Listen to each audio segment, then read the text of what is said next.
Ahojte, ja som Muči a vítajte pri ďalšom videu. Prekonal som sa, video točím tak týždeň po tom predchádzajúcom, takže som strašne šťastný, že som sa dokopal. No a poďme na to. Vianoce tu boli pred pár dňami a každý sme už dostali tie darčeky, ktoré sme chceli, darčeky, ktoré sme nechceli, možno nejaké nevhodné darčeky a práve o tých bude toto video. Každý muž musí každé Vianoce dostať ponožky.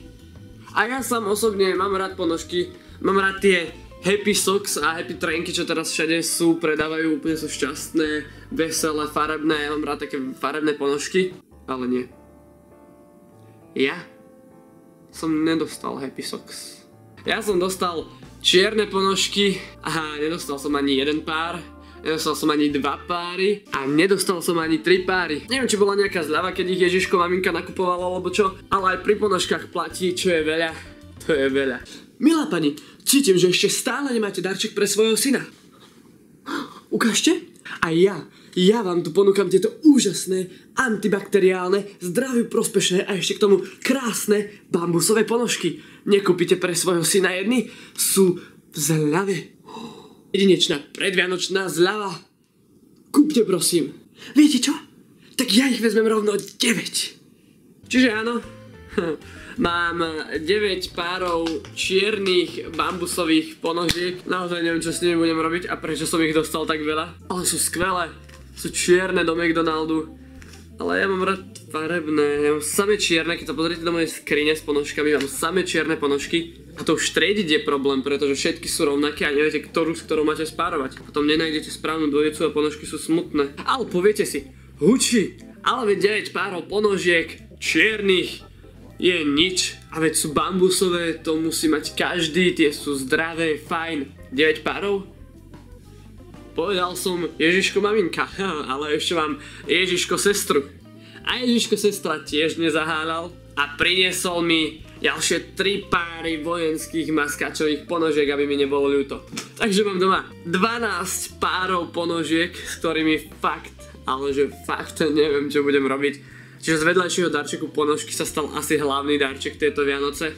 Dúfam, že budúce Vianoce nedostanem žiadne, alebo keď už tak tie Happy Socks. Nebudem sa sťažovať, že som dostal ponožky, pretože aj nosiť je niečo treba a nemusím si ich predsa kupovať. Sú predsa aj o mnoho horšie a nevhodnejšie darčeky, ktoré môžete dostať. Poďme sa na nich pozrieť. Napríklad, ako som sa teraz dočítal, malý 9-ročný Ethan z Ameriky dostal na Vianoce hrobové miesto. Vraj mal byť ešte rád, že ho dostal, pretože je to naozaj drahé. Tak ja som si tu pozrel v mobile, koľko stojí také hrobové miesto v Bratislave a prišiel som na cenu, ktorá je fakt neuveriteľná. Hrobové miesto v Bratislave stojí 3 centy za deň. Tak za rok hrobového miesta pre svojho 9-ročného synčeka maminka utratila skoro 110 eur a ono sa musí predplácať samozrejme. A keďže mám taký pocit, že malý Ethan neplánuje zomrieť o rok ani o 2, ale o 70, tak keď mu predplatila to hrobové miesto o 70 rokov, tak zaplatila krásnych 7665 eur.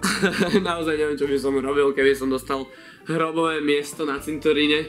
Je to určite zaujímavý darček, ale nie. Veď za 7600 eur sa dá kúpiť kopa veci, napríklad to auto, čo som tento rok na Vianoce nedostal. A nie hrobové miesto.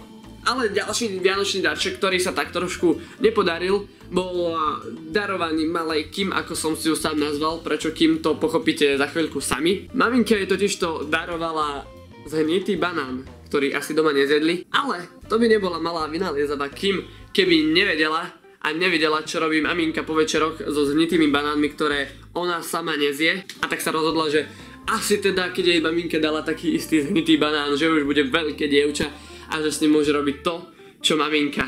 A názorne to aj predviedla. What is it? An old banana. An old banana?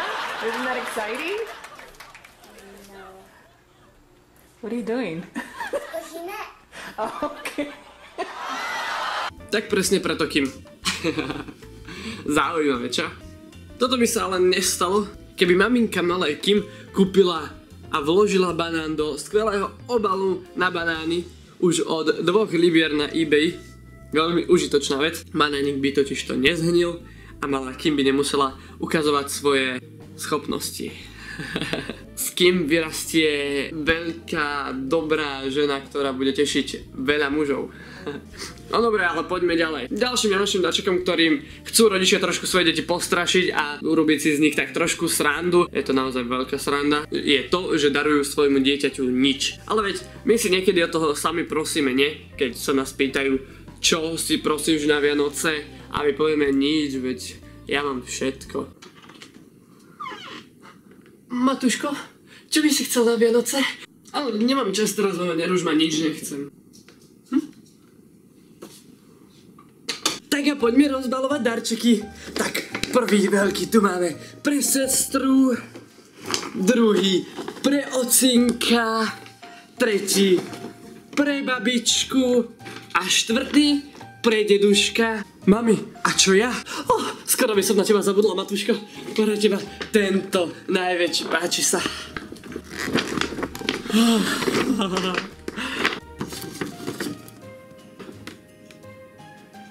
Mami! No veď si nechcel nič.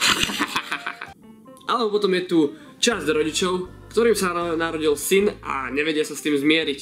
A tak sa snažia trošku na Vianoce podrýbať sebavedomie ich úžasnému synáčikovi a kupovať mu darčeky, ktoré sú v skutočnosti pre dievča, ale naozaj to nemá dobré následky. Tak ako malý Kevin, ktorý dostal pod stromček dievčenské vymalovávanky a nálepky. What is that?